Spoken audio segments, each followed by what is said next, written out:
Good morning students. Today's topic is minor as a partner. बेटा minor एक partner के रूप में कैसे रोल प्ले करता है, इस टॉपिक में हमने ये बताना है। सबसे पहले बेटा हमें माइनर के बारे में पता होना चाहिए कि माइनर कौन है। It refers to a person less than the age of 18। बेटा एक ऐसा व्यक्ति जिसकी एज 18 ईयर्स से कम होती है उसे हम माइनर की कैटेगरी में डालते हैं। उसके बाद है partnership is establish by a contract, only that person can become a partner who satisfy the pre requisites of a contract. बेटा पार्टनरशिप में कॉन्ट्रैक्ट में ही बताया गया था कि एक पार्टनर वही व्यक्ति बन सकता है जो कॉन्ट्रैक्ट करने की शर्तों के लिए एलिजिबल होता है, जो सारी शर्तों को सेटिस्फाई करता है। On that basis it can be concluded that a minor can not be a partner. इसीलिए हम कहते हैं कि माइनर जो है पार्टनर नहीं हो सकता। लेकिन according to section 30 of Indian partnership act 1932, a minor cannot be a partner, but he can be made a partner in the profit with the consent of all the other partners। बेटा partnership act 1932 के section 30 में कहा गया है कि minor को हम partner बना सकते हैं, लेकिन वो माइनर जो पार्टनर बनेगा वो प्रॉफिट के लिए ही पार्टनर होगा, लॉस के लिए पार्टनर नहीं होगा। In this way, a minor can be a partner but cannot declared a full-fledged partner। तो पार्टनर को जो माइनर है वो पार्टनर की कैटेगरी में हम ले तो लेते हैं, लेकिन वो नॉट फुल फ्लेज पार्टनर की कैटेगरी में रोल प्ले करता है। उसे फुल फ्लेज पार्टनर नहीं कहेंगे, उसे नॉट फुल फ्लेज पार्टनर कहेंगे। उसके बाद है बेटा rights and responsibility are position of a minor can be divided into 2 categories. बेटा माइनर की पोजीशन को बताने के लिए उसके राइट्स और रिस्पॉन्सिबिलिटी को 2 कैटेगरी में कैटेगराइज किया जाता है। पहली कैटेगरी है position of a minor partner before attaining majority, और सेकंड पोजीशन है position of a minor partner on attaining majority. पहला बिफोर अटेनिंग मेजॉरिटी है और दूसरा है ऑन अटेनिंग मेजॉरिटी। तो बिफोर अटेनिंग मेजॉरिटी में माइनर पार्टनर के राइट क्या क्या हैं, जिसमें माइनर पार्टनर का राइट है पहला right to share in profits and assets. Profit और एसेट्स में उसका राइट कितना है? A minor has the right to get that share of profits and assets which was decided at the time of his or her entry as a partner. बेटा जिस दिन से minor की एंट्री एक पार्टनर के रूप में हो जाती है उसका शेयर जो है प्रॉफिट में भी होता है और एसेट्स में भी होता है। It should be kept in mind that a minor partner has no relation with the loss of the firm।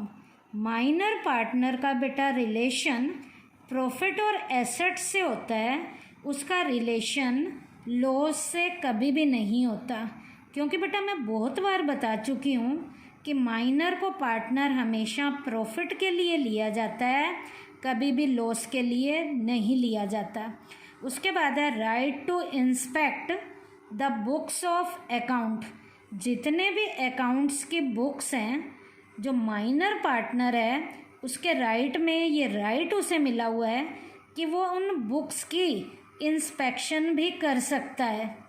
A minor partner has the right to view, inspect and to get the copy of books of account of the firm.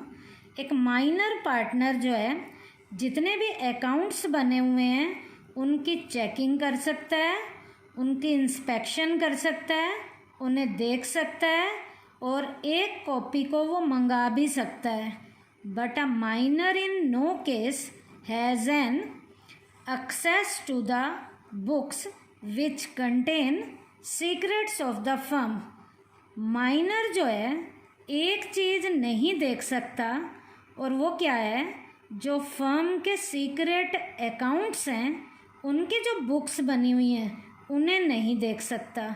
लेकिन जो normal account बने हुए हैं जो secret नहीं हैं उनको देख भी सकता है, उनकी इंस्पेक्शन भी कर सकता है और उनकी एक कॉपी ले भी सकता है। थर्ड है right to file suit. A minor partner can file a case against the firm for the payment of his share at the time of his quitting the partnership. बेटा माइनर पार्टनर जब partnership को quit करता है, छोड़ के चला जाता है, और ऐसी कंडीशन में यदि हमने उसका शेयर की पेमेंट नहीं की है तो वो शेयर की पेमेंट लेने के लिए मुकदमा भी चला सकता है। तो मुकदमा चलाने का भी, और मुकदमा भी अपने राइट को लेने के लिए मुकदमा चलाने का राइट भी माइनर पार्टनर को मिला हुआ है। ये तो बेटा माइनर पार्टनर के राइट थे। पहला था right to share in profit and assets, दूसरा right to inspect the books of accounts, तीसरा है राइट टू फाइल सूट। उसके बाद बेटा राइट्स के बाद अब इसकी रिस्पॉन्सिबिलिटीज़ क्या क्या हैं। Responsibilities, a minor partners responsibility is limited.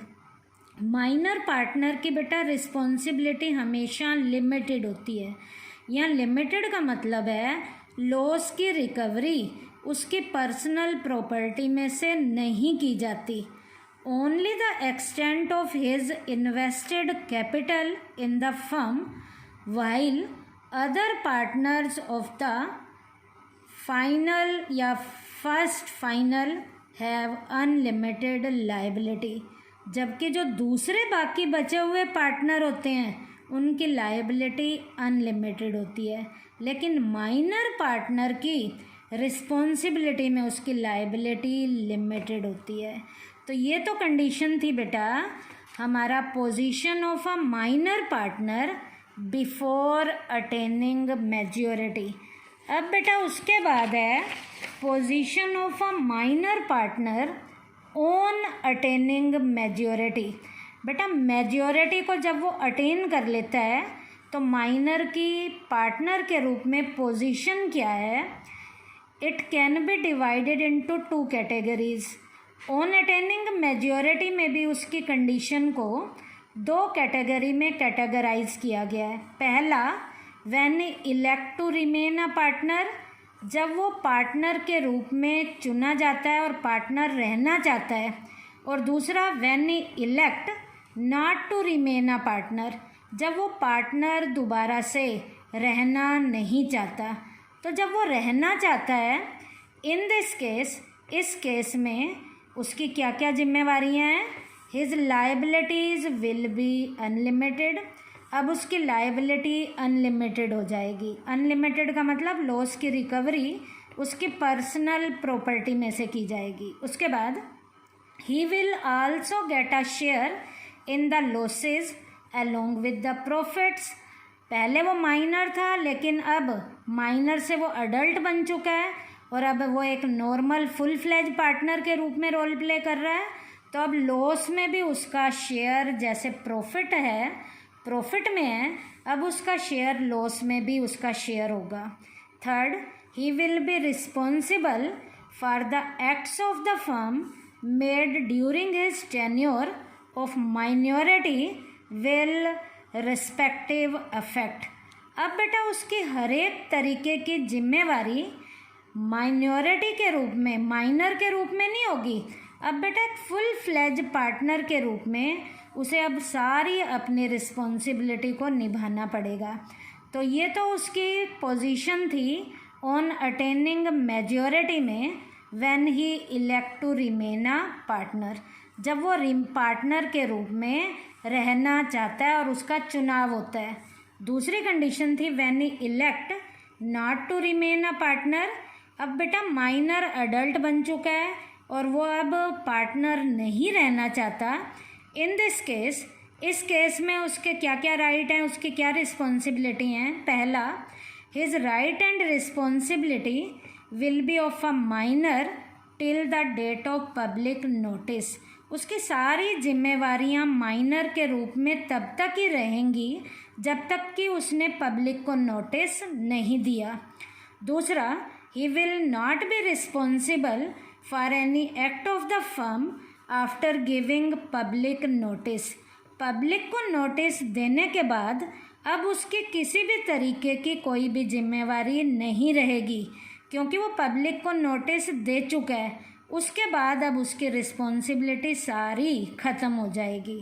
तीसरा, he has the right to file a suit against other partner for demanding a share in assets and profit. अब बेटा वो केस भी फाइल कर सकता है दूसरे पार्टनर के अगेंस्ट, यदि वो अपना एसेट्स में शेयर लेना चाहता है और प्रॉफिट में वो अपना शेयर लेना चाहता है। तो ये कंडीशन थी when he elect not to remain a partner. तो ये आज का टॉपिक मेरा था बेटा, माइनर एज अ पार्टनर।